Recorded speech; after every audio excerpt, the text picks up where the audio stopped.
নমস্কাৰ সৰু সৰু কিন্তু ভয় লগা কিছু ভৌতিক ঘটনালৈ প্ৰত্যেক দিনাখনৰ দৰে মই ঝৰ্ণা আহিছোঁ আপোনালোকৰ কাষলৈ আৰু আজি লৈ আহিছোঁ স্বপ্না তালুকদাৰে নলবাৰীৰ পৰা লিখি পঠিওৱা এক বৰ শিহৰণকাৰী অভিজ্ঞতা।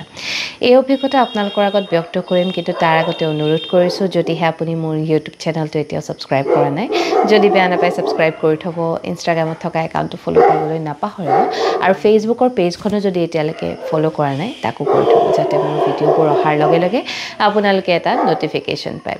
লগতে 6 তাৰিখটো নাপাহৰিব। 6 জুন তাৰিখে গুৱাহাটীৰ সাহিত্য সভা ভৱনত এটা মিট এণ্ড গ্ৰীট প্ৰগ্ৰাম ৰাখিছোঁ। আপোনালোক সকলোকে লগ পাম বুলি আশা থাকিল আৰু তাতেই মোৰ প্ৰথমখন কিতাপৰ উন্মোচনীও কৰিম। গতিকে সকলো আহিব, কথা পাতিম, ভাৱৰ আদান প্ৰদান কৰিম, লগতে আপোনালোকৰ সন্মুখত এটা ভৌতিক ঘটনা লাইভ পঢ়িম। গতিকে লগ পাম বুলি আশা থাকিল। এতিয়া পলম নকৰি আগবাঢ়ো স্বপ্নাৰ অভিজ্ঞতাৰ ফালে। এই ঘটনা পিছে স্বপ্নাৰ ভনীয়েকৰ এই বছৰেই ঘটিছিলে, এই বছৰ নহয় 2024 চনৰ আৰম্ভণিতে ঘটিছিলে। স্বপ্নাৰ ভনীয়েক এগৰাকী নাৰ্ছিঙৰ ষ্টুডেণ্ট আৰু তেওঁ ডিব্ৰুগড়ত নাৰ্ছিং কৰি আছে। তেওঁ এগৰাকী NCC কেডেটো হয়, গতিকে NCCৰ বিভিন্ন কেম্পবোৰলৈ তেওঁ গৈ থাকে। আৰু যেতিয়া কথা তেওঁ শ্বেয়াৰ কৰিছে, তেতিয়া তেওঁ এটা NCC কেম্পলৈ গৈছিলে, যিটো কেম্প আছিলে অৰুণাচল প্ৰদেশত। অৰুণাচলত 13জনীয়া তেওঁলোকৰ গোটটো লৈ যোৱা হৈছিলে আৰু বেলেগ বেলেগ ঠাইৰ পৰা আৰু বহু গোট আহিছিলে তেনেদৰে। 10 দিনীয়া কেম্প, কিন্তু তাৰে প্ৰথম 3টা দিন নেৰা নেপেৰা বৰষুণ, গতিকে NCCৰ একো কুচকাৱাজ তেওঁলোকে বিশেষ কৰিব পৰা নাছিলে। কিন্তু 4 নম্বৰ দিনৰ পৰা বৰষুণ এৰাৰ লগে লগে ৰাতিপুৱা 4 বজাতেই স্বপ্নাৰ ভনীয়েকহঁত উঠি পেৰেড কৰা আৰম্ভ কৰে আৰু তেওঁলোকৰ গোটবোৰ মানে বিভক্ত কৰি দিয়া হৈছিলে। কোনোৱে যদি ৰাতি পহৰা দিয়ে, কোনোৱে দিনত পহৰা দিয়ে, কোনোৱে দিনৰ কাম কৰে, তেনেকুৱাকৈ। স্বপ্নাৰ লগৰ 3গৰাকীক, মানে যিকেইগৰাকীৰ লগত তেওঁ ৰুম শ্বেয়াৰ কৰিছিলে, তাৰে 3গৰাকীয়ে ৰাতিৰ পহৰাৰ ডিউটি কৰিছিলে। স্বপ্নাহঁতক এটা 2 stories বিল্ডিঙত ৰখা হৈছিলে আৰু কাষৰ বিল্ডিংটোতে যিসকল ল'ৰা NCC কেডেট আছিলে তেওঁলোকক ৰখা হৈছিলে। সেইটো এটা 2 stories বিল্ডিং। আৰু স্বপ্নাৰ ৰুমমেট, তেওঁলোক টোটেল 6জনী ছোৱালী এটা ৰুমত আছিলে, কিন্তু 3জনীয়ে ৰাতিপুৱাৰ ডিউটি কৰে, 3জনীয়ে ৰাতিৰ ডিউটি কৰে। আৰু ৰাতিৰ ডিউটি কৰা সকলে প্ৰায়ে কিছুমান মানে অদ্ভুত ধৰণৰ আচৰণ হোৱা অনুভৱ কৰিবলৈ ল'লে ঠিক 4ৰ্থ দিনৰ পৰা, কাৰণ তাৰ আগলৈকে কোনেও একো ডিউটি কৰিবলগীয়া হোৱা নাছিলে। তেওঁলোকে মানে ৱাশ্বৰুমত কিছুমান শব্দ শুনে, বা ল'ৰাকেইজনৰ লগত যেতিয়া ডিউটি কৰি থাকে তেতিয়া ল'ৰাকেইজনে কয় যে তেওঁলোকৰ হোষ্টেলত কিছুমান শব্দ শুনে, কোনোবাই যেন চাদত উঠি খোজকাঢ়ি ফুৰিছে তেনেকুৱা শব্দ, বাথৰুমত কোনোবাই টেপ খোলাৰ শব্দ, আৰু অকলে থাকিলে কোনোবা পিছফালে ৰৈ থকাৰ অনুভূতি, তেনেকুৱা বহু ধৰণৰ অনুভৱ কৰিছে। এই ঘটনাবোৰ প্ৰায় সকলোৰে লগতে ঘটিছে, কিন্তু সকলোৱে মানে ভাবিছে যে নতুন ঠাই, অচিনাকি ঠাই, হয়তো তেওঁলোকে অলপ বেছি ৰিয়েক্ট কৰিছে কাৰণে তেওঁলোকে তেনেকুৱা অনুভৱ কৰিছে। কিন্তু এই ঘটনাবোৰ বাঢ়ি 9 নম্বৰ দিনাখন একদম এক্সট্ৰিম পৰ্যায় পালে। এনেকুৱা হ'ল, যিকেইজন ল'ৰাই মানে স্বপ্নাহঁতৰ লগত ডিউটি কৰি আছিলে, তাৰে মানে 5জন ল'ৰাৰ অৱস্থা একেবাৰে বেয়া হ'ল। মানে স্বপ্নাহঁতৰ লগত নহয়, স্বপ্নাৰ ভনীয়েকৰ লগত 5জন ল'ৰা কি হ'ল, তেওঁলোক মানে শুই আছিলে। নিশা প্ৰায় 11মান বজাত তেওঁলোকৰ ৰুমটোত 5জনী আছিলে, গোটেই কেইজন উঠি মানে অৱচেতন মনত তেওঁলোক উঠি ছাদলৈ গৈছে। ছাদলৈ গৈ তেওঁলোকে ছাদৰ পৰা জাপ মাৰিবলৈ চেষ্টা কৰিছে গোটেই কেইজনে একেলগে।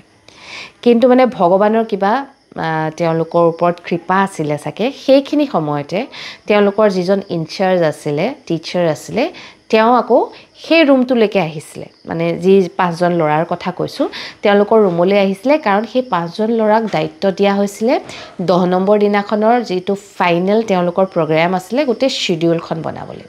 গতিকে শিক্ষকজনে ভাত পানী খাই হোৱাৰ পিছত চব যেতিয়া নিজৰ ৰুমলৈ গ'ল, তেওঁৰ মনত পৰিলে যে শ্বিডিউলখন বনালে নে নাই এবাৰ চেক কৰাটো ভাল হ'ব, সেয়েহে সেই 5জন ল'ৰাৰ ৰুমলৈ আহিছিলে। তাৰপিছত যেতিয়া ল'ৰাকেইজন এজনকো দেখা নাপালে, তেওঁ অলপ সন্দেহ হ'ল। তেওঁ ভাবিলে হয়তো চাগে চিগাৰেট খাবৰ কাৰণে ল'ৰাকেইটা ছাদলৈ গৈছে। সেইবুলি মানুহজন ছাদলৈ গৈছে, গৈ দেখিছে 5জন ল'ৰাই হাতে হাত ধৰি ছাদৰ পৰা জাপ মাৰিবলৈ চেষ্টা কৰিছে। শিক্ষকজনে দেখাৰ লগে লগে হুলস্থুল কৰিলে, চিঞৰ বাখৰ কৰিলে আৰু শিক্ষকজনৰ মাতটো শুনাৰ পিছত ল'ৰাকেইজনে যেন টোপনিৰ পৰা সাৰ পালে। তাহাঁতক তেতিয়া মাষ্টৰজনে সুধিছে যে কি কৰিবলৈ ওলাইছ, তহঁত গোটেইকেইটা একেলগে কি মানে অঘটন কৰিবলৈ ওলাইছ, নামি আহ এতিয়া সেই বুলি ক'লত মানে তাহাঁতে মানে সেই যে বাউণ্ডেৰী এটা থাকে ছাদত, সেই বাউণ্ডেৰীটোত উঠি জাপ মাৰিবলৈ চেষ্টা কৰিছিলে।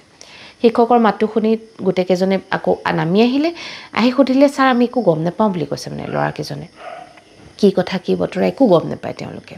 আৰু তেতিয়া মানে শিক্ষকজনে তেওঁলোকক মানে চুই মেলি চাইছে কিবা খাই বৈ আছে নেকি, মদ ভাং খালে নেকি, মদ ভাঙৰ একো গোন্ধ পোৱা নাই, কিন্তু ল'ৰাকেইজনৰ গাকেইটা একদম মানে তপত অঙঠাৰ নিচিনা মানে জ্বলি আছে।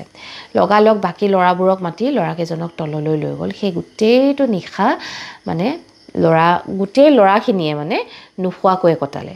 সেই একেই সময়তে স্বপ্নাৰ ভনীয়েক যিটো হোষ্টেলত আছিলে সেই হোষ্টেলটোতো হাহাকাৰ পৰিস্থিতি। কেইজনীমান ছোৱালীয়ে মানে ৱাছৰুমলৈ গৈছে, খোৱাৰ আগতে সকলো ৱাছৰুমলৈ যায়। ৱাছৰুমলৈ গৈ তেওঁলোক মানে মূৰ্ছা গৈ ৱাছৰুমত পৰি গৈছে। যোনেই বাথৰুমলৈ গৈছে কিবা এটা দেখিছে আৰু তেওঁলোক মূৰ্ছা গৈছে। মানে স্বপ্নাৰ ভনীয়েক ৰুমত আছিলে, তেওঁ বাকী ৰুমমেট কেইজনী ইজনী গৈছে সিজনী গৈছে, এজনীও অহা নাই।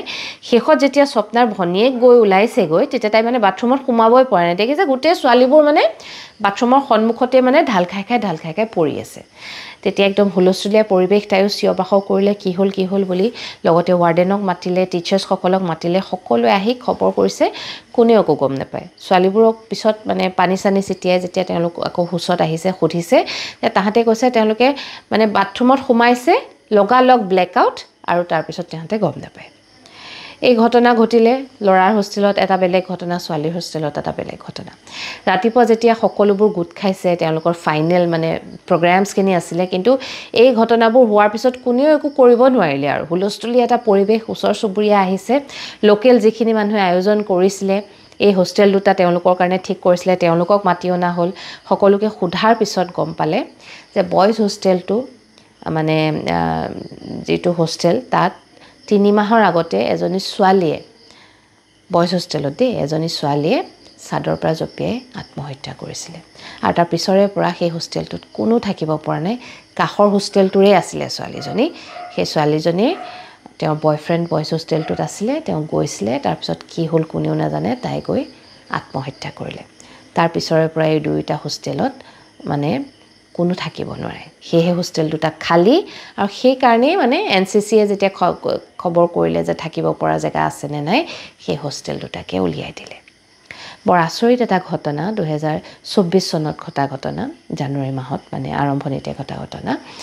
আৰু স্বপ্নাৰ ভনীয়েকৰ লগত ঘটিছিলে। তেওঁ মানে পাৰ্চনেলি তেওঁৰ একো নহ'ল, হয়তো চাগে তেওঁৰ মানে ৰাশিৰ কাৰণে বা তেওঁ সাহসী আছিলে, যি কাৰণেই নহওক তেওঁ নিজে একো অনুভৱ কৰা নাই, কিন্তু যিসকলৰ লগত তেওঁ গৈছিলে সকলোৱে সেই ঠাইটুকুৰৰ নিগেটিভ এনাৰ্জিটো স্পষ্ট মানে অনুভৱ কৰিছিলে।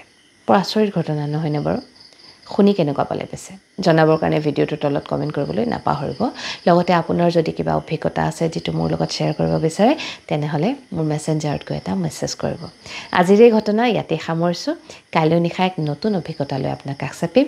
এতিয়ালৈ আহিছোঁ, শুভৰাত্ৰি।